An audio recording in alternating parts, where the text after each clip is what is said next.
దేవునికి మహిమ కలుగును గాక. మరి చదువుబడిన వాక్య భాగంలో మనకి రక్షణకు కావలసిన ఒక మాట దాగి ఉంది. అదేంటంటే అదేమనగా యేసు ప్రభు అని నీ నోటితో ఒప్పుకొని నీ హృదయం యందు విశ్వసించినలా నీవు రక్షించబడదు. దేవుడు మృతులలో నుండి ఆయనను లేపినని నీ హృదయం యందు విశ్వసించినలా నీవు రక్షించబడదు. మృతులలో నుండి ప్రభు లేచాడా లేవలేదా చెప్పండి. ఈ దినాలను మనము ఏ విధంగా జ్ఞాపకం చేసుకుంటామంటే చెప్పండి, శిలువ దినాలు, ఇంకా శ్రమల ధ్యానాలు, ఇంకా అనేక విధాలుగా మరి వీటికి పేర్లు పెట్టి ఆచరణలో మరి ఉన్నారు. అయితే ఇందులో కొంతమంది అయితే మరి 40 రోజులు దీక్ష అని చెప్పాలా, ఒక తెల్ల చొక్కా, ఒక కండవ, చెప్పులు లేకోకుండా ఇట్లా వారి భక్తిని అనేక రకాలుగా ప్రదర్శిస్తూ ఉంటారు. అయితే ఈ 40 రోజులు శిలువ ధ్యానాల్లో శిలువ శ్రమల్ని లేకపోతే యేసు ప్రభు వారి లోకానికి వచ్చి ఆయన చేసిన కార్యాన్ని జ్ఞాపకం చేసుకుంటూ ఉంటారు. ఎన్ని రోజులు? 40 రోజులు అంట, అంతేనా? చెప్పాలా, 40 రోజులు. కాబట్టి మరి దేవుని వాక్యం సెలవిస్తూ ఉందంటే రక్షించబడాలి అంటే, బాగా చెప్పాలా, రక్షించబడాలి అంటే మనం చేయవలసిన భక్తి ఏ విధంగా ఉండాలి, నీవు దేవుని సన్నిధిలో ఏ విధంగా ఉండాలని దేవుని వాక్యం సెలవిస్తూ ఉందంటే, నీవు యేసు ప్రభు మృతులలో నుండి లేచినని నీ హృదయమందు ఏం చేయాలంట? విశ్వసించాల. హృదయమందు యేసు ప్రభు వారు మృతులలో నుండి లేచినని విశ్వసించాల. ఎప్పుడైతే ఆయన మృతులలో నుండి లేచినని నీవు విశ్వసిస్తావో అప్పుడు నీకు రక్షణ కలిగితే అని దేవుని వాక్యం సెలవిస్తావు. ఆయన మృతులలోనికి ఎందుకు వెళ్ళాడు చెప్పాల? ఆయన అసలు మృతులలోనికి ఎందుకు వెళ్ళాడు? ఇప్పుడు మనము ఆయన మృతి పొందటానికి గల కారణాన్ని వెతుకుతాం. మృతి పొందటానికి గల కారణం ఏంటంటే, మరి దేవుని వాక్యంలో రాయబడిన మన పితరుల జీవితాల్లో దేవుడు వారికి ఇచ్చిన వాక్యం ఏమని చెప్తుందంటే, లేవియా కాండం 5వ అధ్యాయం 14వ వాక్యం నుండి ఒకసారి మనం జ్ఞాపకం చేసుకున్నట్లయితే, లేవియా కాండము 5వ అధ్యాయం 14వ వాక్య భాగాన్ని చదువుకుందాం. 5:14.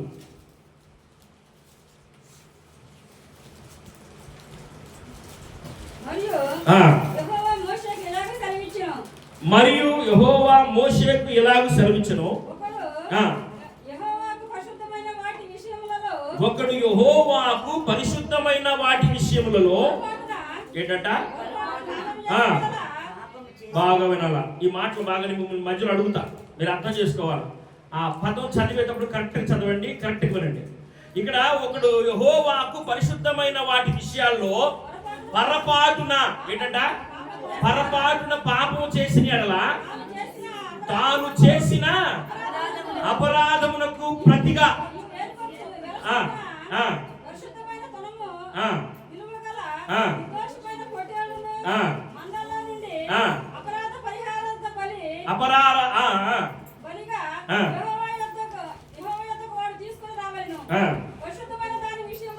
పరిశుద్ధమైన దాని విషయములోను తాను చేసిన పాపం వలన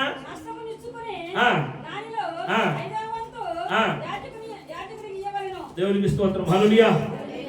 ఈ అధ్యాయంలో యేసు ప్రభు వారు ఎందుకు బలయ్యాడు, ఎందుకు బలవ్వాల్సి వచ్చిందో రాయబడింది. ఇక్కడ యేసు ప్రభు వారి పేరు లేదు గయ్యా అని మీరు అనుకోవచ్చు. వేరే నాయకుడు అండి, ఇప్పుడు అందరూ బైబిల్లో మూసేసిన నాయకుడు అండి. కొద్ది నిమిషాలు, ఇక్కడ యేసు ప్రభు వారి పేరు లేదు గయ్యా, మరి యేసు ప్రభు వారి గురించి ఇక్కడ రాయబడలేదు కదా. ఇక్కడ మనుషులు ఎవరైనా దేవునికి దేవుడు నియమించిన నియమాల విషయాల్లో పొరపాటున దేవునికి హేయమైన పని చేస్తే, దేవునికి ఇష్టం లేని పని చేస్తే, దేవునికి ఇష్టం లేని ఆలోచన కలిగి ఉన్నా, దేవునికి ఇష్టం లేని ఏ పని చేసినా వాళ్ళు చేయాల్సిన పని ఏంటి? గొర్రెను తీసుకొచ్చి ఆ పాపానికి ప్రతిగా ఆ గొర్రె పిల్లను తీసుకొచ్చి ఆ యాజకుడికి ఇస్తే, యాజకుడు వారు చేసిన పాపానికి పాప పరిహారార్థ బలి అర్పిస్తాడు.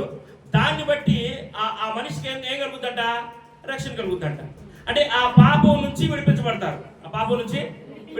నాయకులు వాళ్ళందరూ ఆ పాపం నుంచి విడిపించబడతారు. అయితే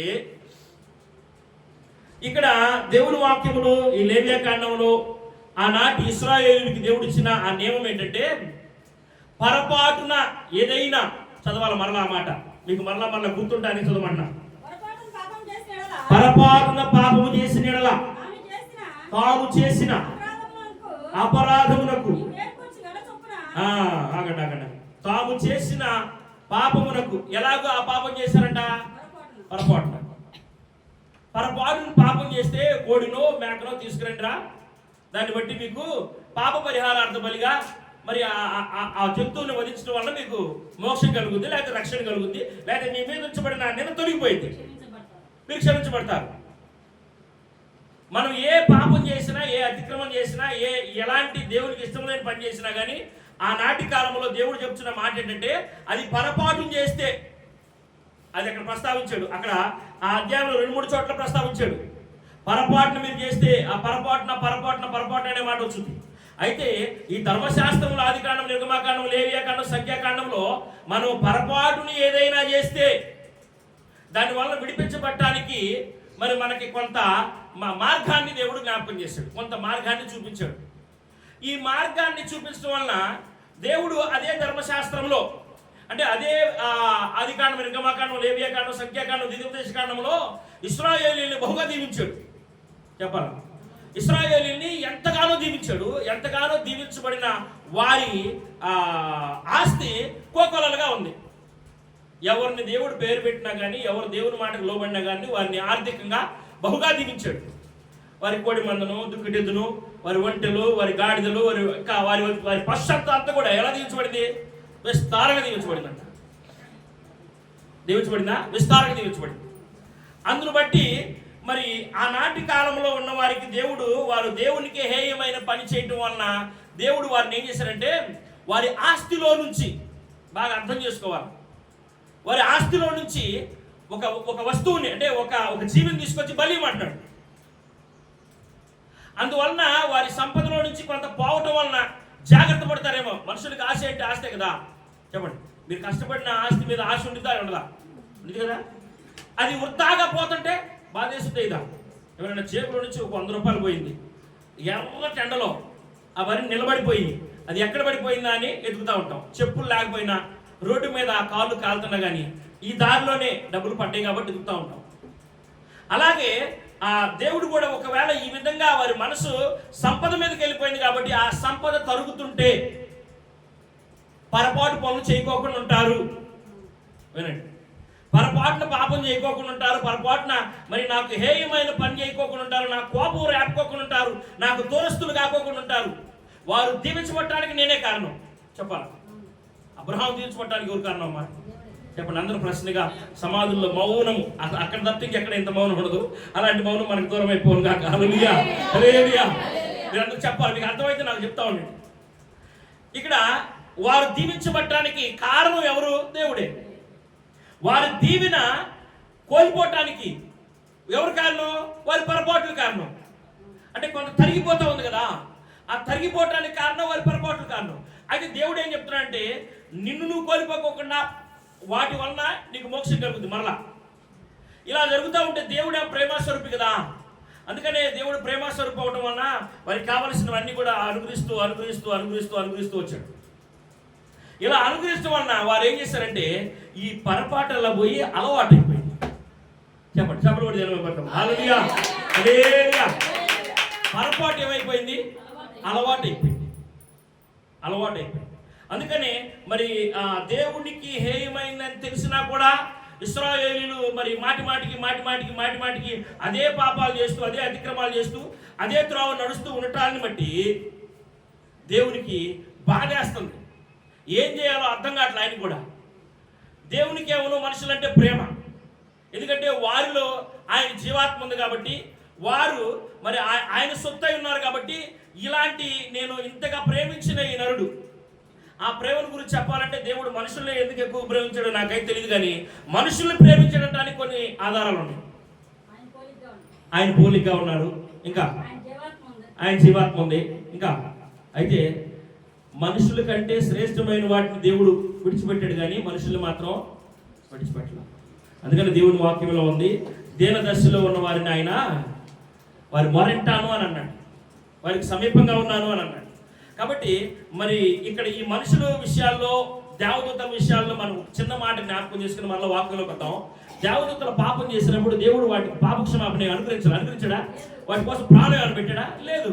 వాటిని తీసుకెళ్లి పాతాళంలో పెట్టేసి ఆ తీర్పు దినం కొరకు వారు అటు ఉండేటట్టుగా అలా ఉంచేశాడు. అయితే నీకు నాకైతే ఆయన ఏదో ఒక విధంగా మనల్ని ఆయన దగ్గర చేర్చుకోవాలనే ఆశ, ఆయన దగ్గర చేర్చుకోవాలనే తపన ఆయనకి ఎక్కువైపోయింది. ఈ మనిషి మాట వింటలేదు, పొరపాటున ఏదైనా చేస్తే ఇదిగోరా దీనివల్ల నీకు మోక్షం కలుగుద్ది, శుభ్రంగా పొరపాటున ఏదో రోత తొక్కావు కదా, పొరపాటున ఏదో పెంట తొక్కావు కదా, దాన్ని ఇదిగో ఈ నీళ్ళతో కడుక్కో అని దేవుడు చెప్తుంటే అలా కడుక్కొని వచ్చిన వాడు ఏం చేస్తాడంటే అది అలవాటుగా చేసేస్తాడు. అందువలన దేవుడికి ఏం చేయాలా అని ఆలోచన కలిగి ఆ పొరపాటు అలవాటుగా మారిపోయింది, అలవాటు ఇష్టంగా మారిపోయింది. దేవుడు వాక్యం చెప్తుంది. ఇక్కడ చదివితే మీరు ఈ అధ్యాయంలో 17 వచ్చిన చదవండి ఒకసారి. 14 చదివారు కదా, 17 చదవండి. చేయకూడదని యెహోవా ఆజ్ఞాపించిన దేనినైనా ఇక్కడ ఏమనుంది? చేయకూడదని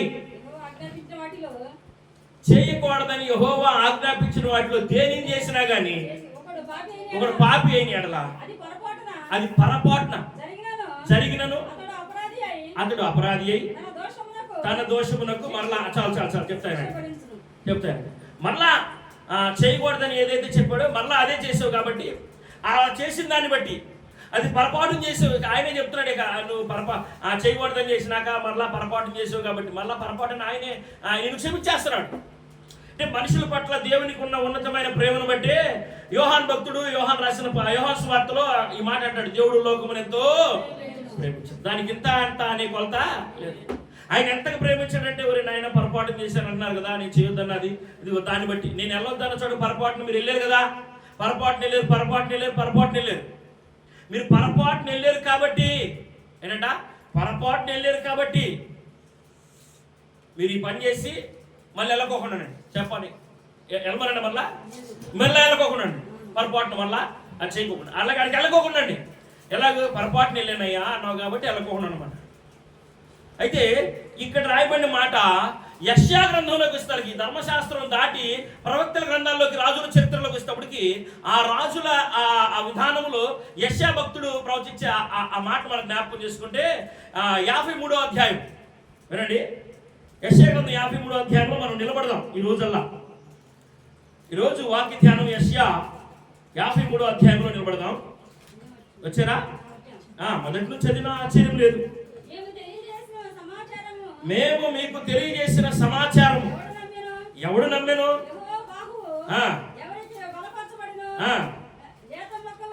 లేత మొక్క వలె ఏంటంట? లేత మొక్క వలె ఎండిన భూమిలో మొలిచిన మొక్క వలెను అతడు ఆయన ఎదుట పెరిగెను, అతనికి స్వరూపమైనను సొగసైనను లేదు. ఈ ఒక్క మాట నాయకుడండి, ఒకసారి నాయకుడు.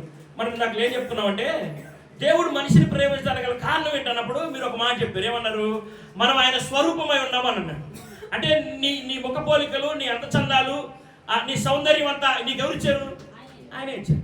నువ్వెవరిలా? అరే మీ నాన్న లేకుంటావు, అరే మీ అమ్మ లేకుంటావు, ఇట్లా మనల్ని ఎవరైనా అన్నప్పుడు మనం చిన్నపిల్లలు అంటే చిన్నపిల్లలు చాలా మురిసిపోతూ ఉంటారు. అంటే నేను మా నాన్న అంత అందగాడినా, మా నాన్న అంత బలంగా ఉన్నానా, మా అమ్మ అంత అందగాడినా, మా అమ్మ అంత సౌందర్యంగా ఉన్నానా. అంటే ఇక్కడ రాయబడిన మాట ఏంటంటే దేవుడు మనల్ని ప్రేమించడానికి గల కారణం ఏంటంటే ఆయన స్వరూపంలో మనం చేసుకున్నాడు కాబట్టి, ఆయన అందచందాలు మనకి ఇచ్చాడు కాబట్టి అని మనం అంటున్నాం. మంచిదే. అయితే ఆయన నీకు అందచందాన్ని ఇచ్చినందుకు నువ్వు ఆయనకి ఏమి ఇచ్చావంటే ఆయనకి సొగసైనను స్వరూపమైనను లేనివాడిగా, మనుషులెవ్వరూ చూడనల్లని వారిని ఆయన మార్చేశాం. మనుషులెవ్వరూ చూడనల్లని వాడిగా. బాగా వినాలి. కొంతమందికి ఏదైనా యాక్సిడెంట్ అయిన చోటకి వెళ్ళి ఆ వ్యక్తిని చూడాలంటే, అంటే బాగా గాయపడిన వ్యక్తిని చూడాలంటే, బాగా మరి తన శరీరం ముక్కలు అయిపోయిన వ్యక్తిని చూడాలంటే చూస్తారా? చూడలేదు. కొంతమంది గుర్తుపట్టలేదు కూడా. ఇంకొక మాట చెప్పాలంటే మనుషులు ఎవ్వరూ చూడనోళ్ళని వాడిగా ఆయన అయిపోవటానికి గల కారణం ఏంటంటే ఆయనకి సొగసైనను స్వరూపమైన లేని వాడిగా ఉండడానికి కారణం ఏంటో కింద రాయబడి చూద్దాం. ఇంకా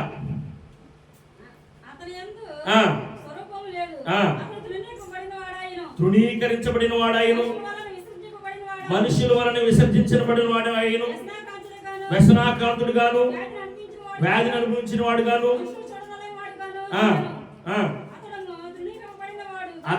అతడు తృణీకరింపబడిన వాడు కనుక మనమతనిని ఎన్నిక చేయకపోతిమి.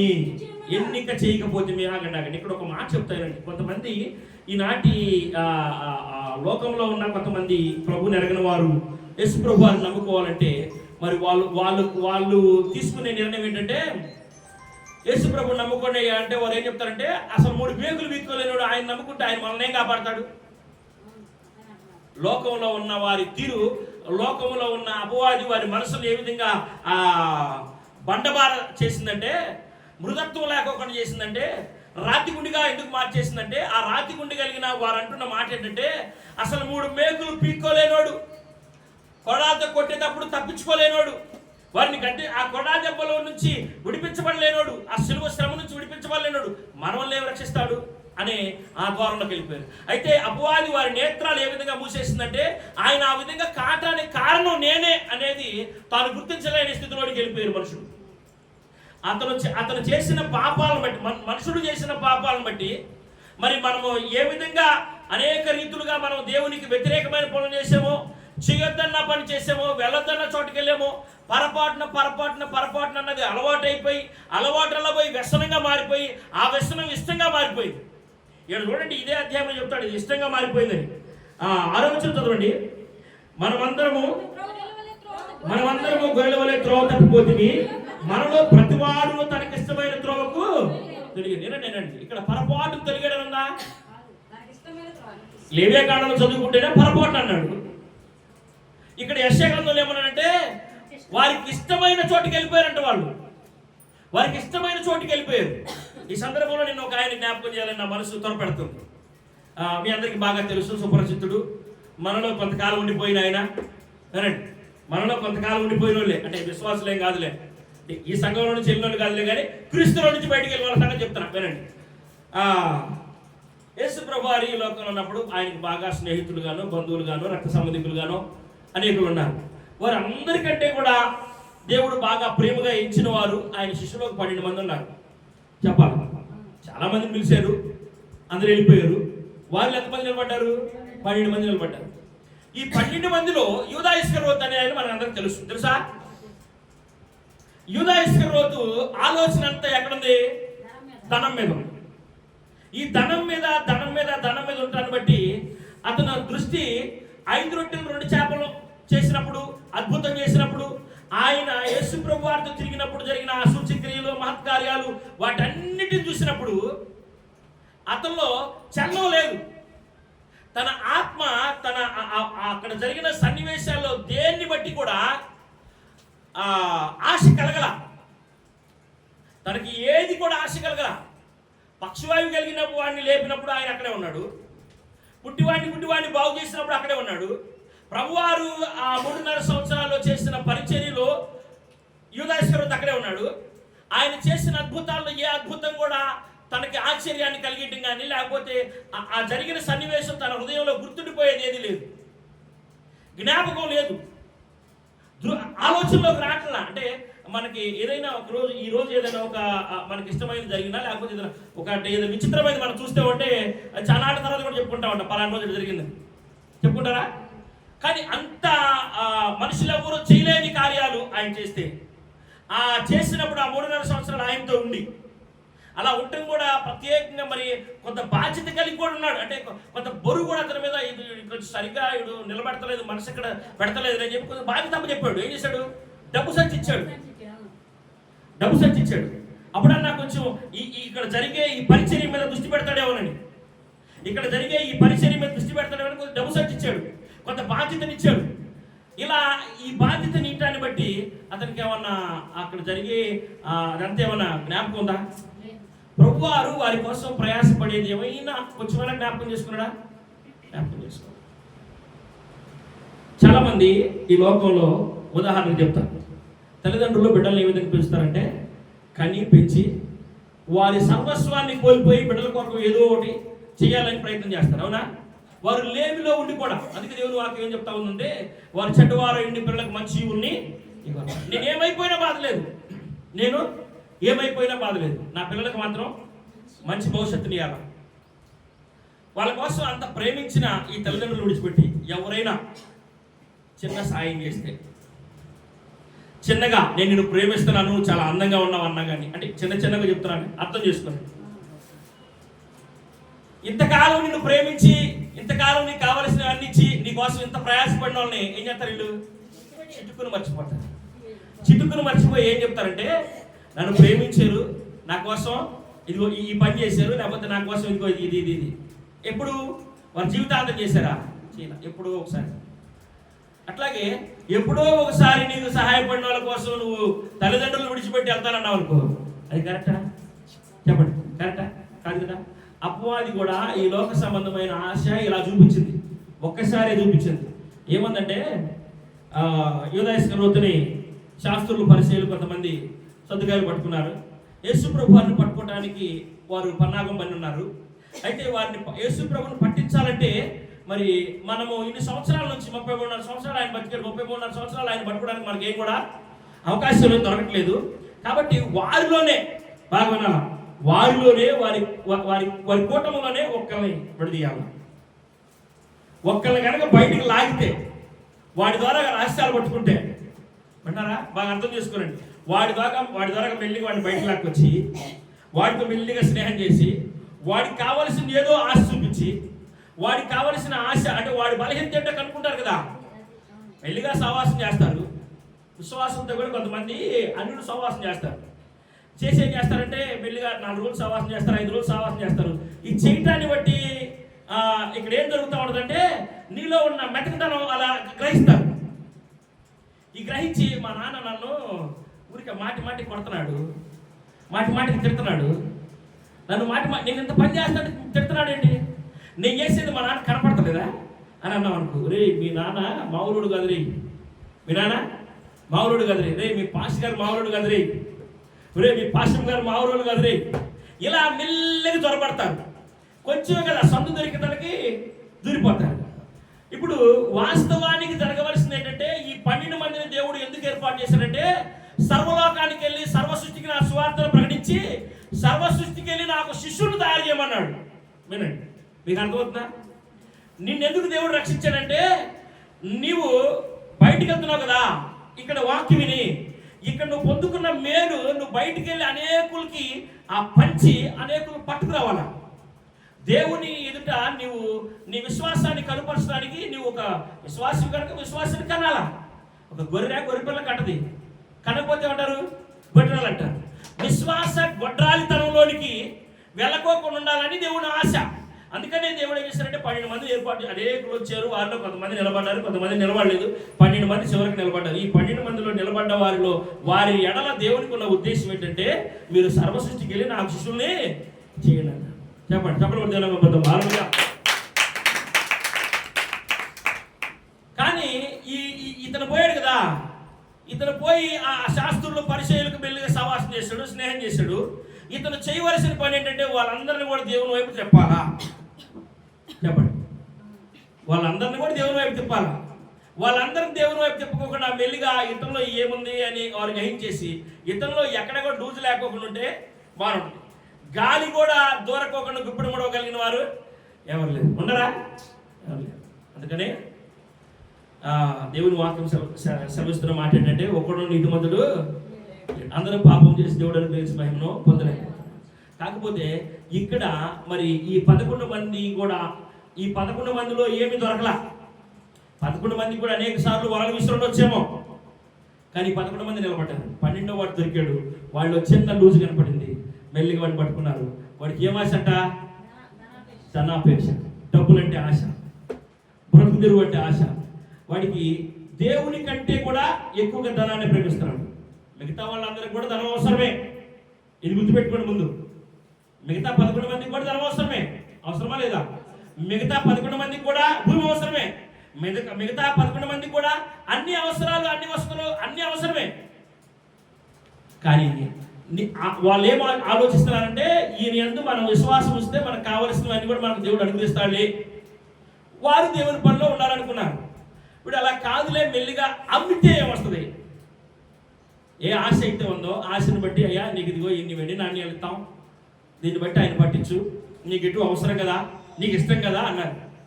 సరేనని మెల్లిగా విన్నాడు. అంటే ఇది ఒక్కసారి జరిగిందా? చెప్పాలి. ఒక్కసారి జరిగిందా? కాదు. పలుమార్లు పొరపాటున వెళ్ళాడు. అలవాటుగా మారింది. అలవాటు అయిపోయింది కదా. వాళ్ళు పలకరించినా పలకరించిపోయినా మనోడికి అడిగేస్తున్నాడు. బాగున్నారా? దాదా కూర్చో కూర్చేస్తాడు.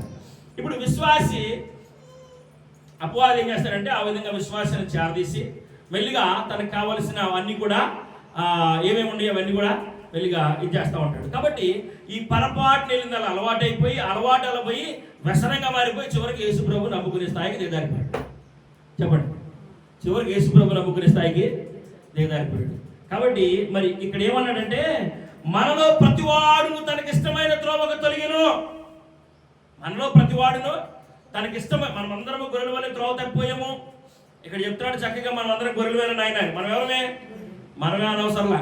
లోకస్తులు అందరూ అంటున్నారు, అన్యులు అందరూ అన్నారే మీరు గొర్రెలమే. అయితే ఈ గొర్రెలు ఏం చేయాలంటే నా గొర్రెలు నా స్వరము వింటాయి, అవి అన్నడు నన్ను వెంబడిస్తాయి. మనం ప్రభువుని వెంబడించే వారిగా ఉండాలి. మన కోసం ప్రాణం పెట్టిన మన తండ్రిని వెంబడించే వారిగా ఉండాలి. మన కోసం త్యాగం చేసిన ఆయన వెంబడించే వారిగా ఉండాలి.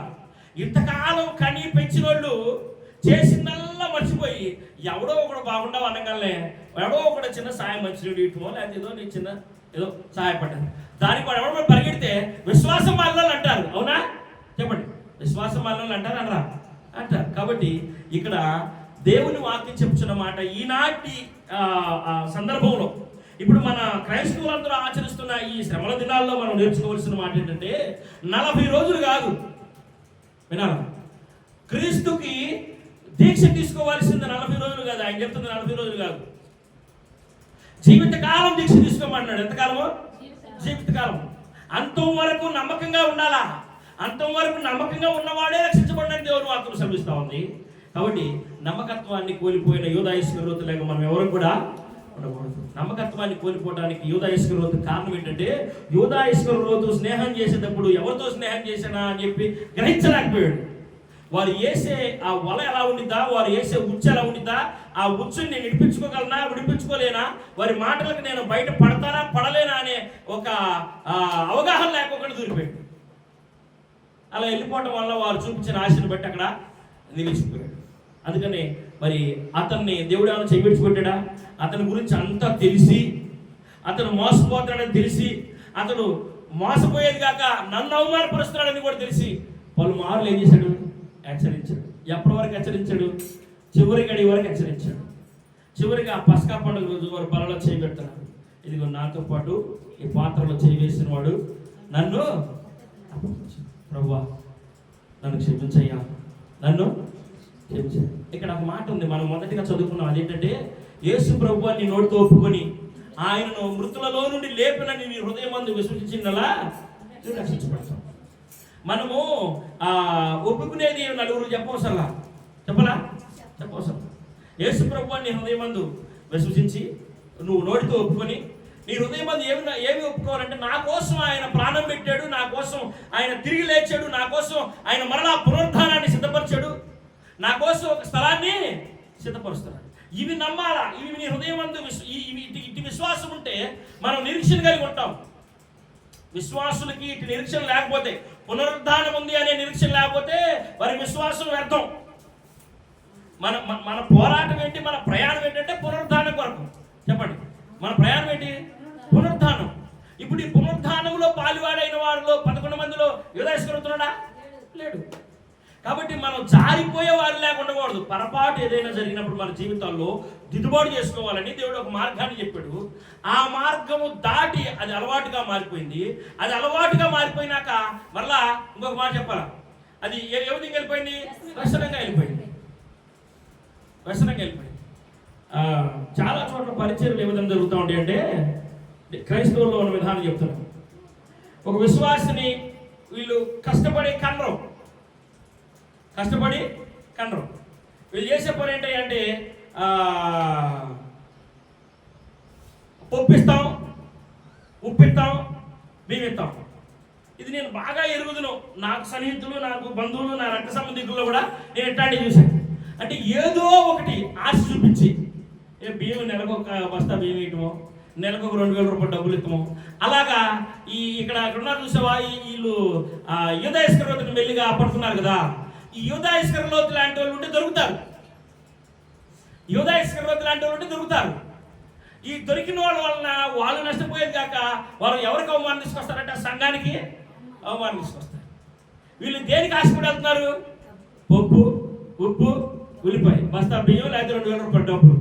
కాబట్టి నీ జీవితంలో నువ్వు దేనికి అమ్ముడుపోతున్నావో జ్ఞాపకం చేసుకో.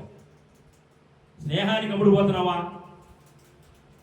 ఇంకా డబ్బులకు అమ్ముడుపోతున్నావా? నువ్వు అమ్ముడుపోతున్నావా లేకపోతే నీతో పాటు సంఘాన్ని అమ్ముతున్నావా? నువ్వు అమ్ముడుపోతున్నావా లేకపోతే నీతో పాటు సంఘాన్నే కాదు క్రీస్తుని కూడా అమ్ముతున్నావా? కాబట్టి ఈ విధానాన్ని మనం ఈ దినాల్లో జ్ఞాపకం చేసుకోవాలి. ఈ దినాల్లో మనం జ్ఞాపకం చేసుకోవాల్సిన అంశాలు మొట్టమొదటిగా మనం గుర్తుపెట్టుకోవాల్సిన, ప్రతి సంఘంలో కూడా ప్రతి విశ్వాసం కూడా తెలుసుకోవాల్సింది ఏంటంటే యూదా ఇస్కరియోతు లాంటి మనసు మన దగ్గర ఉందేమో అని చెప్పి పరిశీలన చేసుకోవాలి. ఆ యూదా ఇస్కరియోతు లాంటి మనసు మన దగ్గర ఉంటే దాన్ని ఏం చేశారంటే దానికి ఒక నియమాన్ని విధించాడు ప్రభు. దాని ఏంటంటే అది ఒప్పుకొని విడిచిపెట్టాలి. అది ఒప్పుకొని విడిచిపెట్టాలి. అది విడిచిపెట్టుకోవాలి దాసుకు పెట్టుకుంటే మాత్రం మనకు చాలా గాయం చేసింది. కాబట్టి ఈ దినాల్లో యేసు ప్రభువాన్ని నోటితో ఒప్పుకొని నీ హృదయం ముందు ఆయన మృతుల్లో లేచినని నీవు విశ్వసిస్తే నీ రక్షించబడతావు. ఆయన మృతుల్లో నుంచి లేపాడు. మనకు కావాల్సింది ఏంటంటే మనం విశ్వాస యాత్రలో మనం పొందుకోవాల్సింది పప్పు, ఉప్పు, ఉల్లిపాయలు కాదు, పునరుద్ధానం. చెప్పబడి జన్మపడతాం. హల్లెలూయా. పునరుద్ధానం కావాలయ్యా అన్న వాళ్ళ బిగ్గరగా చెప్పబడదాం. హల్లెలూయా. వద్దయ్యా నాకు పప్పు పూటసాలన్న వాళ్ళ కూడా చెప్పబడదాం. ఎవరు లేరు కదా, అందుని బట్టి సంతోషం. చప్పట్లు అక్కడ మౌతుని బయట. కాబట్టి పప్పు, ఉప్పు, ఉల్లిపాయలు లేకపోతే నెలకు 1,000 రూపాయలు ఇస్తానో లేక ఛార్జీలకు డబ్బులు ఇస్తానో మనం పరిగెత్తకూడదు. కానీ మనకు కావాల్సింది దేవుని దగ్గరికి ఎందుకు వస్తున్నావు అంటే, నువ్వు ఎందుకు వస్తున్నావు? పునరుద్ధానం కొరకు వస్తున్నావు. పునరుద్ధానం కొరకు మనం దేవుని దగ్గరికి వచ్చాం. పునరుద్ధానం మనకు ముఖ్యం, దేవుని వాక్యం ముఖ్యం. ఇప్పుడు నేను మూల వాక్యంలో చదివించబడిన మాట పైన ఒక మాట ఉంది, వచ్చింది చదవండి, తీయండి. పైన ఒక మాట చదువుకుందాం. మూల వాక్యం. వాక్యము నీ యొద్దను నీ నోటను నీ హృదయములోను ఉన్నది. చాలు. వాక్యం ఎక్కడెక్కడ చెప్పండి అమ్మా. మొదటి మాట ఎక్కడ చెప్పరా? నోటను హృదయములోను. ఇంకా ఏది మీ ముందు కనపడతలేదా? మళ్ళా చదివి చెప్పండి.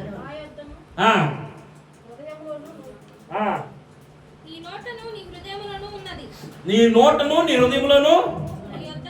అపవాది మనల్ని ఏదైనా మోసం చేయాలనుకున్నప్పుడు, బాగా వినండి ఆయన చూడండి. ఇప్పుడు అపవాది మనల్ని మోసం చేయాలనుకున్నప్పుడు అపవాది చేతిలో మనం చిక్కుపడకుండా ఉండడానికి దేవుడు ఒక మాదిరిని చూపించాడు.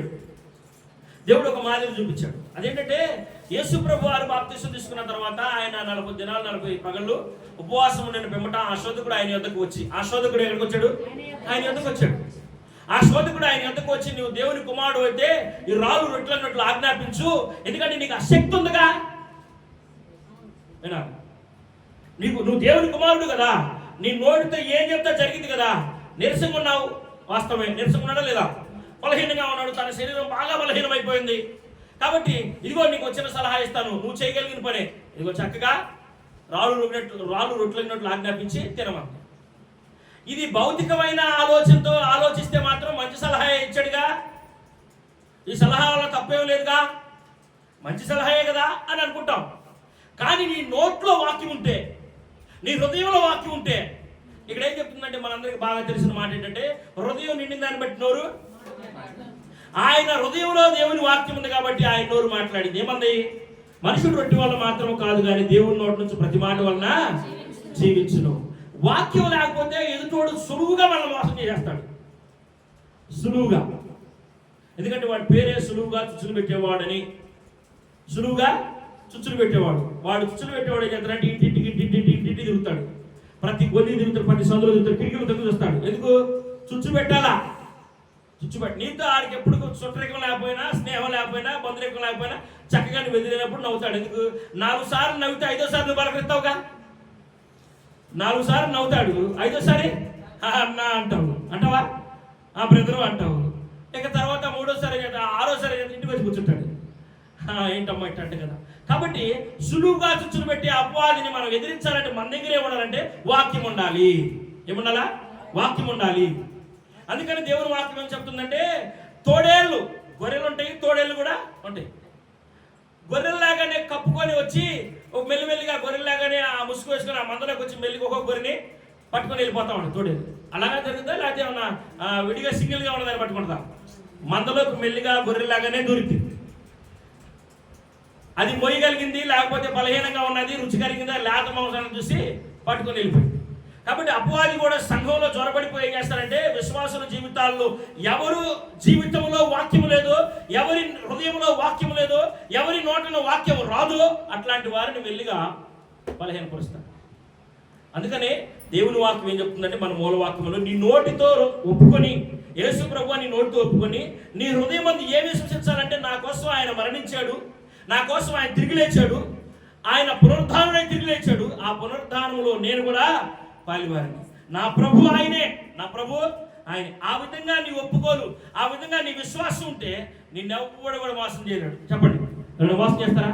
ఎవ్వరు కూడా మోసం చేయలేరు. మోసం చేయడానికి నీ దగ్గర ఏమాత్రం కూడా అవకాశం లేదు. అందుకని ప్రభు వారు ఆయన 40 రాత్రి పగలు ఉపవాసం అనేటువంటి ఆ శోధకుడు ఆయన దగ్గరికి వస్తే, ఆయన హృదయంలో వాక్యం ఉంది కాబట్టి వాక్యాన్ని చక్కగా సమాధానం చెప్పాడు. అపవాది మరొక మాట ఉంది, ఈ లోక రాజ్యములను వాటి మహిమను ఆయనకు చూపి వీటన్నిటిని నీకు ఇచ్చేది నువ్వేంద్ర ఇచ్చేది ఎదవా. దేవుడు ఏ సమాధానం చెప్పాడు? నువ్వేంద్ర ఇచ్చేది ఎదవా, నేను నా మరణముతో నా ప్రజలందరి నిమిత్తం నేను ప్రాణం పెట్టి తిరిగి లేచి దాన్ని నేను స్వాధీనపరుచుకుంటాను.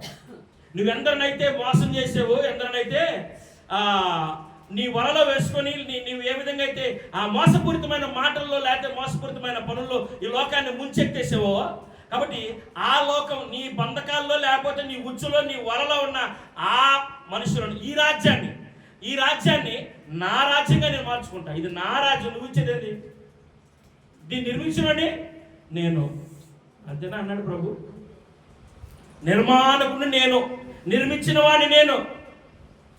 తొంగెళ్ళే వచ్చింది నువ్వు వచ్చి ఇక్కడ నాకు ఇచ్చేదేంటి కదా చెప్పాలా? ప్రభు చెప్పాడా? నువ్వు నాకు ఇచ్చేదేంటని దేవుడు చెప్పి మరణపు ముళ్ళును విరిచి తిరిగి లేచి ఈ లోకమును మరి జయించటానికి ఆయన ఏం చేశారంటే మరణపు ముళ్ళును విరిచాడు. మనం జ్ఞాపకం చేసుకోవాలి, శ్రమల దినాల్లో ఆయన ఇంత శ్రమ పడింది. ఎందుకంటే మళ్ళీ యెషయా గ్రంథంలోకి వద్దాం. ఆయన గురించి చక్కగా ఎన్ని బాధలు మన నిమిత్తమై పడ్డాడో చదువుకుందాం. 4వ వచనం, నిశ్చయముగా అతడు మన రోగములను భరించెను, మన వ్యసనములను వహించెను, అయినను మొత్తబడిన వానిగాను, దేవుని వలన బాధింపబడిన వానిగాను, శ్రమ నొందిన వానిగాను మనం అతన్ని ఎంచితిమి. మన అతిక్రమ క్రియలను బట్టి అతడు గాయపరచబడిను, మన దోషములను బట్టి నలుగగొట్టబడిను, మన సమాధానార్థమైన శిక్ష అతని మీద పడిను. ఎందుకు అతడు గాయపరచబడ్డాడు? చెప్పండి, ఎందుకు ఆయన గాయపరచబడ్డాడు? మన కోసం. కాబట్టి ఈ శ్రమల దినాల్లో మనం ఏం జ్ఞాపకం చేసుకోవాలంటే, ఆయన ఈ విధంగా గాయపరచబడటానికి, ఈ విధంగా మరి నలకొట్టబడటానికి మరి ఆయన అన్యాయపు తీర్పు నొందాడు. అన్యాయపు తీర్పుని వీళ్ళు ఏం చేశారంటే, ఇతను సిలువ వేయండి అని అన్నప్పుడు అతను సిలువ వేసే అంత తప్పిదం ఆయన దగ్గర ఏం కనపడలేదని పిలాతు చెప్పాడు అనేక సార్లు. కొడాలతో కొట్టించాడు, ఒమ్మి వేపించాడు, ముఖం మీద గుద్దారు ముసుగు వేసి, అన్ని చేశారు. అయ్యా ఇక చాలా అన్నారు. లేదు సిలువ వేయాల్సిందే. సిలువ వేసే అంత తప్పిదం అతని దగ్గర మాకేం కనపడలేదని చెప్పి మళ్ళా ముళ్ళ కిరీటం పెట్టించారు. మరలా వచ్చారు, ముళ్ళ కిరీటం పెట్టినాక అయ్యా ఇంక వదిలేద్దామా అని అడిగాడు. అబ్బే కుదరదు, సిలువ వేయాల్సిందే. ఏంటట? సిలువ వేయాల్సిందే. అతడు సిలువ వేయబట్టానికి గల అంత నేరం ఏం చేయలేదని నా మనసు అనిపిస్తుంది. ఇక నాకు ఆధారం ఏమీ లేదు, ఇంకేదన్నా చెప్పండి. అప్పుడు అన్నారు, అతను నేను యూదులకు రాజుని అని ప్రకటించుకున్నాడు అని అన్నారు. అప్పుడు ఆయనకి మరి రాజు ఉండగా మళ్ళీ ఇంకొక రాజు అంటే అది రాజవిరుద్ధం కదా, రాజద్రోహం కదా. వీళ్ళు ఎవరో భౌతికమైన ఈ రాజ్యాన్ని గురించి మాట్లాడుతున్నాడు. ఆయన సర్వాధికారి అయిన రాజుగా తనను తాను ప్రకటించుకున్నాడు. ఆయన సర్వాధికారి అయిన రాజు కనుక గ్రహించిన వారు ఆయన బట్టి నడిచారు. కాబట్టి ఆ సమయంలో ఆ కారణం చేత ప్రభువాన్ని సిలువ వేయటానికి వారు నిర్ణయం తీసుకున్నారు. అయితే ఆ రాజ్యం, ఏ రాజ్యం? ఆ రాజ్యం పరలోక రాజ్యం. చెప్పండి, ఆ రాజ్యం పరలోక రాజ్యం. ఆ రాజు ఎవరు రాజు? నా రాజు. ఆ రాజు ఎవరు రాజు? మన రాజు. ఆ రాజు మన రాజు. ఆ రాజు మనకి తోడుంటే ఈ లోకంలో మనల్ని జయించగలిగిన వాడు ఎవడు కూడా, మనకు విరోధి అసలు ఎవడు కూడా లేడు. ఆయన మన పక్షముగా ఉంటే, చెప్పాలా, మన పక్షంగా ఆయన ఉంటే ఇంక విరోధి ఎప్పుడూ లేడు. కాబట్టి మనం ముందుగా జ్ఞాపకం చేసుకోవాల్సింది ఏంటంటే, నీ రాజు ఎవరు? నీ రాజు ఎవరు? నీ రాజు మరి అక్కడ ఆయన చెప్తాడు, నేను యూదుల రాజుని అన్నాడు. యూదుల రాజుకి అప్పుడు ఇద్దరు ఉన్నారు. ఆల్రెడీ ఒక ఆయన ఉన్నాడు. ఎవరైనా? హేరోదు రాజు. అంతేనా? హేరోదు రాజు. నీ రాజు హేరోదు రాజా, లేకపోతే యూదుల రాజా? యేసు ప్రభువారు. ఈ సమయంలో మనం జ్ఞాపకం చేసుకోవాల్సిన మాట ఏంటంటే, ఆ రాజు నీ రాజా? ఆ రాజు నా రాజు అని నేను గట్టిగా రూఢిగా నా జీవిత కాలంలో సాక్ష్యం ఇవ్వగలను. నీవు చెప్పగలవా? ఆ రాజు నా రాజు, ఆ రాజ్యం నాది. ఆ రాజ్యం ఎవరిది? నాది. ఆ రాజ్యం నీదైతే, ఆ రాజ్యం మనది అని మనం కనుక మరి ఆ నిశ్చయిత కలిగి మనం ఉంటే మన జీవితంలో మనం ఎవరు కూడా మోసం చేయలేదు. మనం ఏ రాజ్యం కోసం ప్రయాసపడాలంటే, నికోదేము రాత్రి సమయంలో, ఎవరంట? నికోదేము రాత్రి సమయంలో అర్ధరాత్రి రహస్యంగా వచ్చాడని రాయబడింది. అతని గురించి 4వ అధ్యాయం, యోహాను సువార్త 4వ అధ్యాయంలోనో 2వ అధ్యాయంలో చూడండి. అతను ఎలా వచ్చాడంటే రహస్యంగా వచ్చాడంట. అయ్యా, నీ రాజ్యం ఎక్కడుంది అని అడిగాడంట. నీ రాజ్యాన్ని స్వతంత్రించుకోవాలంటే నేనేం చేయాలి అని అడిగాడంట. అప్పుడు యేసుప్రభు వారు చెప్తున్నారంట, ఒకడు క్రొత్తగా జన్మిస్తేనే కానీ నా రాజ్యంలో ప్రవేశించలేదు. అయ్యా, క్రొత్తగా జన్మించడానికి నేను ముసలివాడిని అయిపోయాను, ఇప్పుడు నా తల్లిదండ్రులకి వెళ్ళి నేను ఏ విధంగా రాగలను? ఇది అసంభవమైన మాటలు, అది నాకు అర్థం కాని భావన కదా అని అడిగాడంట. అప్పుడు ఆయన అన్నాడంట, ఒకడు నీటి మూలముగాను ఆత్మ మూలముగాను జన్మిస్తేనే కానీ నా రాజ్యాల్లో ప్రవేశించలేడు, నా రాజ్యాన్ని స్వతంత్రించుకోలేడు. అయ్యా, నీటి మూలంగా మరి ఆత్మ మూలంగా జన్మించాలంటే మారు మనసు. ఏంటది? మారు మనసు. నీకు మారు మనసు కావాలా? మనకేం కావాలా? మారు మనసు కావాలా. అందుకని మరి మరలా ప్రస్తావించాడు మారు మనసు. అంటే బాప్తీసం తీసుకున్న ఆయన కూడా మరలా ప్రస్తావించాడు. ఎప్పుడు? గిన్నెలో చేయబెట్టేటప్పుడు కూడా, ఇదిగో నాతో పాటు చేయించిన నన్ను పట్టిస్తాడు. వచ్చిందా మారు మనసు? చెప్పండి, వచ్చిందా మారు మనసు? రాలా. కాబట్టి అక్కడ నన్ను పట్టిస్తాడు అని చెప్పినప్పుడు కూడా రాలా. ఈ మధ్యాహ్న సమయంలో యేసు ప్రభు వారిని గురించి మనం వర్తమానం వింటున్నాం. ఆయనకు ఒక రాజ్యం ఉంది. ఆ రాజ్యం కొరకు మనం ఎదురు చూడాలి. ఆ రాజ్యంలోనికి ప్రవేశించాలంటే మనం ఏ నిశ్చయిత కలిగి ఉండాలంటే, పునరుద్ధానం అనే నిశ్చయిత మనకు ఉండాలా? చెప్పండి, పునరుద్ధానమే లేదు అని అనుకుంటే పరలోక రాజ్యమే. పునరుద్ధానం ఉంటేనే పరలోక రాజ్యం. కాబట్టి నీతో నాతో ప్రభు మాట్లాడే మాట ఏంటంటే, చక్కగా నీ నోటితో ఒప్పుకోవాలి యేసు ప్రభు అని. ఒప్పుకోవాలంటే నీ దగ్గర ఏముండాలంటే, నీ నోట దేవుని వాక్యం ఉండాలా, నీ హృదయంలో దేవుని వాక్యం ఉండాలా. నీ హృదయంలో దేవుని వాక్యం, నీ నోట దేవుని వాక్యం ఉంటే అపవాది నేను ఏ విధంగా కూడా మోసం చేయలేడు. నీ తండ్రి నీ కోసం ఎంత ప్రయాసపడ్డాడో, నీ ప్రభు నీ కోసం ఎంత ప్రయాసపడ్డాడో, నీవు నీ సొత్తు కాదు, విలువ పెట్టుకోబడిన ఆయన సొత్తు నీకు ఎప్పుడైతే ఆ నిశ్చయిత ఉంటుందో, ఆ నిర్ణయం ఉంటుందో, ఇంక ఎప్పటికి కూడా ఎవడు కూడా నిన్ను మోసం చేయడానికి వీలు లేదు. కాబట్టి మరి రోగాల కోసం పోయాడు కదా. దేనికోసం పోయాడు? డబ్బుల కోసం, నాణ్యాల కోసం పోయాడు. కాబట్టి ఏదైనా ఇహ సంబంధమైనవి ఆశ నీకు కలిగించి నేను దేవునికి దూరం చేయలేమో. అందుకని పౌలు గారు ఒక మాట చెప్తాడు, దేవుని ప్రేమ నుంచి నన్ను దూరం చేయగలిగింది ఏమైనా ఉందా? అది ఖడ్గమైనా, కరువైనా, ఉపద్రవమైనా, హింసైనా, వస్త్రహీనత అయినా, ఉన్నవైనా రాబోయినవి. ఇప్పుడు ఉన్నాయే కాదు. ఇంకా అందరూ చూస్తారా? అర్థమవుతుందా? క్రీస్తు ప్రేమ నుంచి నన్ను ఏది కూడా ఏమందో వేరు చేయలేదు, వేరుపరచలేదు అని ఆయన సాక్ష్యం ఇచ్చాడు. నీ సాక్ష్యం ఆ విధంగా ఉందా? ఎందుకు నేను ఈ సమయంలో పౌలు గారిని ముగింపులో చెప్పానంటే, పౌలు గారు ఆ పోయినోడు బదులు వచ్చినోడు. చెప్పాలి, పౌలు గారు పోయాడు కదా యోధా ఇస్కరియోతు, దారిని పడిపోయాడు కదా. ఆ యోధా ఇస్కరియోతు బదులు వచ్చి ఆ స్థానాన్ని భర్తీ చేశాడు. ఆ స్థానాన్ని భర్తీ చేసిన ఆయన ఏం చెప్తున్నాడంటే, నన్ను క్రీస్తు ప్రేమ నుంచి ఎడబాపుటకు ఈ లోకంలో ఏది లేదు. అది ఖడ్గమైనా, కరువైనా, వస్త్రహీనతైనా, ఉపద్రవమైనా, ఉన్నవైనా, రాబోవునైనా, ఎలాంటివైనా కండి అన్న ఆయన ప్రేమ నుంచి. ఎందుకు ఆ మాట చెప్పాడు? అలాంటి వాటి వలనే నాకు ముందుగా ఈ సీట్లో ఉన్నవాడు ఏమయ్యాడు? తొలగిపోయాడు. ఈ 12వ స్థానంలో ఉన్నవాడు వాటి మీద దృష్టి ఉంచి వెళ్ళిపోయాడు. కాబట్టి ఆ వెళ్ళిపోయినోడి స్థానంలో నేను కూర్చున్నాను కాబట్టి అలాంటి పొరపాటు నేను చేయను అని మరి అంత స్పష్టంగా మనందరికీ సాక్షిగా నిలిచిపోయాడు పౌలయ్య గారు. కాబట్టి ఈ మధ్యాహ్న సమయంలో దేవుడు మనతో మాట్లాడిన మాట ఏంటంటే, ఆ లేవియా కాండంలో మనం చదువుకున్న లేవియా కాండము 5వ అధ్యాయం 14వ వచనంలో అలాగే 17వ వచనంలో రాయబడిన మాట ఏంటంటే, వారు 17వ వచన భాగం చదవండి మరలో ఒక్కసారి చదివి నేను వాక్యాన్ని ముగించేస్తాను. 17వ వచన భాగం 17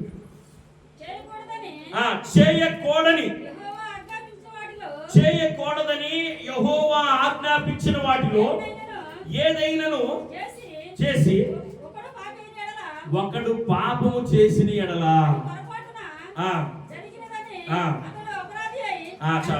చాలు మరలా చెప్తున్నాడు. ఏదైనా దేవుడు నియమించిన ఆ నియమాన్ని మనం ఆ గీసిన గీతను ఏదైనా ఆ హద్దు దాటితే ఆ హద్దు దాటగానే ఏం చేయాలంటే మరలా పాదాలు శుభ్రంగా కడుక్కొని లోనకి రావాలా. ఎవరైనా గబగబా బురదలోకి వెళ్ళిపోయి అట్లాగే ఇంట్లోకి వస్తారా? బెడ్రూమ్లోకి వస్తారా? ఎవరైనా ఇంట్లోకి పిల్లోడు వచ్చినా కానీ తల్లి ఏం చేసింది, ఒక మంచి కర్రవాడు తీసుకొని వాడు చక్కగా ఉతికిన దుప్పట్లో బెడ్షీట్ మీద ఎక్కి తొక్కుతున్నాడు అనుకో, అమ్మో నా బంగారం నా బుజ్జి రోతంతా దొక్కొచ్చేవయ్యా మంచి వాసన వస్తుందయ్యా అని అంటదా? అంత కర్ర తల్లే 9 నెలలు మోసింది, కర్ర పూల తీసుకొని జబిరి పడేసింది కదా. కాబట్టి ఇక్కడ మనం ఏం చేయాలంటే, ఇప్పుడు చదువుకున్న వాక్య భాగంలో ఆయన ఒక నియమాన్ని విధించాడు. ఎవడైనా చేయకూడదని తెలిసి పొరపాటును చేస్తే ఆ చేసిన దాని నిమిత్తమై ఇదిగో ఈ వెల చెల్లించి రావాలా, తనను తాను మరి బాగు చేసుకొని రావాలా. అందుకు గొర్రె పిల్లను తీసుకురండి, వధించండి. ఆ గొర్రె యేసు ప్రభు వారిగా ఆయనే వదుకు తేబడిన గొర్రె పిల్లగా. అందుకని అప్పుడు మనం చదువుకున్న యెషయా గ్రంథంలో కూడా రాయబడిన మాట ఏంటంటే, ఆయన మరి వదుకు తేబడిన గొర్రె వలె మౌనంగా ఉన్నాడంట. ఏ విధంగా ఉన్నాడు? మౌనంగా ఉన్నాడు. మరి బొచ్చు కత్తిరించి వారి ఎదుట గొర్రె మౌనంగా ఉన్నట్లు ఆయన మౌనంగా ఉన్నాడు. అదే ఆ యేసు ప్రభు వారే పిలాతు దగ్గర కూడా మౌనంగా ఉన్నాడంట. అందుకనే పిలాతు ఏమన్నాడంటే, నువ్వు మౌనంగా ఉంటే నేనేం చేస్తా చెప్పాలి. ఏమన్నాడు? అయ్యా వీళ్ళందరూ నీ మీద అన్యాయంగా ఏదో చెప్తున్నారు, దానికి ఏమో నాకు వివరం లేదు, నాది సాక్ష్యం కూడా లేదు, మరి నువ్వు కూడా మౌనంగా ఉంటే నీ తరపున వాదనేమి లేకపోతే నేనేం తీర్పు తీర్చేదనంట. అసలు ఆయనే న్యాయాధిపతి, ఆయనే మహా తీర్పరి, ఆయన ఎదుటి ఈ తీర్పు తీర్చేదేంటి కదా. కాబట్టి మరి ఆయన అన్నాడు, వాళ్ళు నీ మీద ఒక నింద మోపుతున్నారు, నీ యూదుల రాజు అని నిన్ను ప్రకటించుకున్నావని, నీకు ఒక రాజ్యం ఉందని, ఆ రాజ్యానికి రాజు నువ్వేనని చెప్తున్నారయ్యా అంటే అవును అన్నాడు. అన్నాడు అవును అన్నాడు. అవును అన్నాడు కదా. ఆయన అవును అన్నందుకు ఆయన శ్రమకు అప్పచెప్పారు. మరి నీ జీవితంలో కూడా నీవు ఆయన రాజుగా ఇచ్చుకుంటే, నీవు ఆయన రాజుగా, ఆయన నా రాజు, అది నా రాజ్యం అని నువ్వు అనుకుంటే, ఈ లోకమందు ఇహమందు మాత్రం క్రీస్తు పొందిన హింసలు, శ్రమలు, బాధలు కొన్ని పడాల్సి వచ్చింది మనకి. చెప్పండి, వాటి వల్ల మనం ఏమి దేవునికి దూరం అయిపోం. అవి ఎంతగా మనల్ని నలగొడతాయి. అందుకని అన్నాడు, కొంతకాలము మీరు హింసించబడతారు, కానీ ఆయన వచ్చినప్పుడు మెప్పును ఆనందమును మీకు కలుగును అన్నాడు. శుద్ధ సువర్ణంగా మారాలంటే కొంతకాలం అగ్నిలో పుట్టవేయబడాలి. కాబట్టి ఈ లోకంలో ఉన్నంత వరకు ఆయన మన రాజుగా, ఆయన మన ప్రభువుగా మనం అంగీకరిస్తే కొన్ని సమస్యలు తప్పు, కొన్ని వ్యతిరేకతలు తప్పు, కానీ వాటన్నిటిని జయించుకున్న వాడే, అంతవరకు నిలబడిన వాడే, సహించిన వాడే నమ్మకస్తుడు. అందుకనే ప్రభువారు మాదిరిగా ఉండటం కోసమే ఆయన దగ్గరికి అపవాది వచ్చి మరి సులువుగా ఏదో ఆయన చుచ్చులు పెట్టి, నువ్వు ప్రాణం పెట్టాల్సిన అవసరం లేదయ్యా, ఇప్పటికే 40 రోజులు ఉపవాసం ఉన్నందుకు కలిసిపోయావు కదా, ఇంకా ప్రాణం ఏం పెడతావు? ఏం చెప్పింది? ఇంకా నువ్వు ప్రాణం పెడతావు ఎందుకు? 40 రోజులు ఉపవాసం ఉంటేనే నువ్వు నడవలేకపోతున్నావు. అదేనండి, 40 రోజులు ఉపవాసం ఉంటే నువ్వు నడవలేకపోతున్నావు కదా, ఇంకా నువ్వు ప్రాణం పెట్టాల్సిన అవసరం ఏముంది? నువ్వు నాకు నమస్కారం చెయ్యి, ఈ లోక రాజ్యాలన్నీ నీకు ఇచ్చేస్తా. నమస్కారం పెడితే ప్రభు ఎవరు అవుతారు? సాతాను ప్రభు అవుతాడు కదా, అంతేనా? సాతాను ప్రభువుగా ఒప్పుకునేవాడైతే అక్కడే ఒప్పుకొని నా పక్కన కూర్చోరని ఆయన ఎటు సింహాసనం కోరుకున్నావు కదా, ఇదిగో ఈ పక్కన కూర్చో అని అంటాడు కదా. అంట అక్కడి నుంచి నిన్ను తోసేస్తే ఇక్కడికి వచ్చినాక నా బిడ్డల కోసం ఇంకా నేను శ్రమ పడనా? దొంగడు అనే కదా అక్కడి నుంచి తోసేసింది నేను, నువ్వు ఈ స్థాయికి పనికిరావనే కదా నేను తోసేసింది. మళ్ళీ ఇక్కడికి వచ్చి ఇక్కడున్న స్థానాన్ని నాకు ఇస్తానంటే ఇది నా సృష్టి, నా బిడ్డల కొరకు నేను ప్రయాసపడతా. అందుకనే మరి మన బిడ్డల కొరకు మనం ఏ విధంగా ప్రయాసపడతామో మన ప్రభువు కూడా అంతకు మించి ప్రయాసపడి మనకి ఏం అనుగ్రహించాడంటే పునరుద్ధానాన్ని మనకు అనుగ్రహించాడు, పునరుద్ధానాన్ని. కాబట్టి అక్కడేమో లేవియా కాండంలో మరి ఏదైనా చేయకూడని దాన్ని పొరపాటును మీరు చేస్తే అన్నది ఎలా పోయి మన మానవుల జీవితంలో ఏ స్థాయికి దిగజారిపోయామంటే మనము అది ఆ పొరపాటు అలవాటుగా మారిపోయింది. ఎలా మారిపోయింది? అలవాటుగా మారిపోయింది. అలవాటు వల్ల పోయి వ్యసనంగా మారిపోయింది. మనం ఆ వ్యసనం ఏ విధంగా మారిపోయింది? మళ్ళా యెషయా గ్రంథం 53వ అధ్యాయం 6వ వచనంలో ఏమన్నాడంటే ఆ వ్యసనం ఇష్టంగా మారిపోయింది అన్నాడు. ఏమన్నాడు? తమకిష్టమైన త్రోవకు వాళ్ళు వెళ్ళిపోయారు. వారికి ఇష్టమైన త్రోవకు వాళ్ళు వెళ్ళిపోయారు. ఆ ఇష్టమాన్ని బట్టి వారు పొందే కష్టాలు ఎన్నో ఉన్నాయి, వారు కోల్పోయే ఆ స్థాయిలు ఎన్నో ఉన్నాయి. కాబట్టి అందుకనే దేవుడు మన నిమిత్తం ఈ లోకానికి వచ్చి తనను తానుగా అర్పణగాను బలిగాను అర్పించుకున్నాడు. ఆయన సొగసైనను స్వరూపమైనను లేనివాడిగా, మనుషులెవరు చూడనని వాడిగా మన కొరకు బాధించబడ్డాడు, నిందించబడ్డాడు, హింసించబడ్డాడు, మన నిమిత్తమై గాయపరచబడ్డాడు. ఆయన మన నిందను అనుభవించాడు, మన యొక్క ఘోరమైన వ్యసనాన్ని ఆయన అనుభవించాడు. అధ్యాయం మొత్తం ప్రభుని గురించి, యేసు ప్రభువాని గురించి రాయబడింది. ఆ యేసు ప్రభువాని గురించి రాయబడిన ఆ అధ్యాయంలో ఎప్పుడో క్రీస్తు పూర్వమే రాయబడింది. అందుకని అది నెరవేర్చడానికి ధర్మశాస్త్రం మన మీద భారంగా ఉంది. ధర్మశాస్త్రాన్ని మనం దాటి ప్రభు దగ్గరికి వెళ్ళలేకపోతున్నాం. కాబట్టి ఆ ధర్మశాస్త్రాన్ని అడ్డుకోవడం తొలగించేసి ఆయన మనల్ని దాటించడానికి మనకు మార్గదర్శిగా, నేనే మార్గము, నేనే సత్యము, నేనమే జీవం, ఆయన మార్గమై ఉన్నాడు. కనుకనే ఆయన ఈ లోకానికి వచ్చి మన నిమిత్తం మరణించి ప్రాణం పెట్టి మరణపు ముళ్ళును విరిచి తిరిగి లేచాడు. ఆ మరణపు ముళ్ళును విరిచి తిరిగి లేచిన ప్రభు నేనే మార్గము, నేనే సత్యము, నేనే జీవం అంటున్నాడు. కనుక ఆయన ద్వారా తప్ప ఇంకెప్పుడు కూడా తండ్రి వద్దకు చేరలేడు. ఆయన ద్వారా ఎప్పటికి కూడా తండ్రి వద్దకు చేరలేడు. ఆయన దేవుణ్ణి మహింపరచడానికి ఈ మనిషి కుమారుడుగా ఈ లోకానికి వచ్చి ఆయన మనకు మాదిరిగా ఉండటానికి ఆయనలో ఏముందంటే ఆయన నోట దేవుని వాక్యం ఉంది, ఆయన హృదయంలో దేవుని వాక్యం. నీ నోట దేవుని వాక్యం, నీ హృదయంలో దేవుని వాక్యం ఉంటే హృదయం నిండిన దాన్ని బట్టి నోరు మాట్లాడుతూ నీ ఎవరు కూడా మోసం చేయలేడు. చెప్పాలి, ఎవరు మోసం చేస్తారా? ఎవరు కూడా మోసం చేయలేరు. మన ఆశీర్వాదాన్ని ఎవరు కూడా దొంగిలించలేరు. మన ఆశీర్వాదాన్ని ఎన్నడూ కూడా ఎవరు కూడా దొంగిలించలేరు. అందుకనే మనం ఆశీర్వదించబడిన వారిలో కొంతమంది పేర్లు చెప్పేటప్పుడు అక్కడ ఏముంది అంటే దేవుని మందసం ఉంది, అక్కడ 10 ఆజ్ఞల పలక ఉంది, అక్కడ ధర్మశాస్త్రం ఉంది, అక్కడ తోరా ఉంది. అది దేవుడు ఏమన్నంటే అతను ఇంట్లో దేవుని మనస్సు ఉంటేనే ఇల్లంతా ఆశీర్వదించబడింది కదా. అదే నీ ఒంట్లో దేవుని వాక్యం ఉంటే, అదేగా చెప్పింది. వాక్యం ముగించేస్తారు. ఎక్కడ ఉండాలి దేవుని వాక్యం? ఈ ధర్మశాస్త్రమే ఒబేదెదోము ఇంట్లో ఉంది. ఒబేదెదోము ఇంట్లో ఉంటే ఈ ధర్మశాస్త్రాన్ని అనుసరిస్తేనే ఆశీర్వాదం వచ్చింది కదా. అదే నీ ఒంట్లో ఉంటే, నీ ఒంట్లోనే ఉంటే, అదే కదా చెప్పింది. ఒంట్లో ఉంటే నీ హృదయంలో దేవుని వాక్యం ఉండాలా, నీ నోటిలో దేవుని వాక్యం ఉండాలా. అప్పుడు నువ్వు రక్షించబడతావు. ఎలా రక్షించబడతావు అంటే నీ నోటితో ఒప్పుకొని యేసు ప్రభువుని మృతులలో నుండి లేచాడు ఆయన, ఆ పునరుద్ధానం నాకు కూడా ఉంది అంటే మనం రక్షించబడతాం.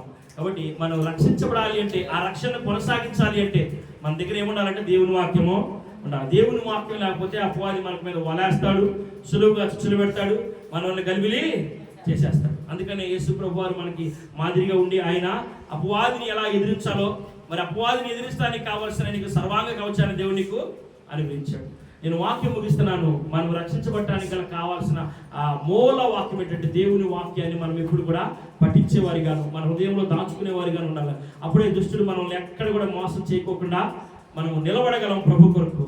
కాబట్టి మరి పొరపాటల్లా అలవాటైంది, అలవాటల్లా వ్యసనమైపోయింది. ఆ వ్యసనము నుంచి మనం రక్షించడానికి, ఆ ఇష్టం నుంచి రక్షించడానికి క్రీస్తు యేసు ఈ లోకానికి మన నిమిత్తమై వచ్చాడు. ఆయన మన నిమిత్తమై ప్రాణం పెట్టాడు.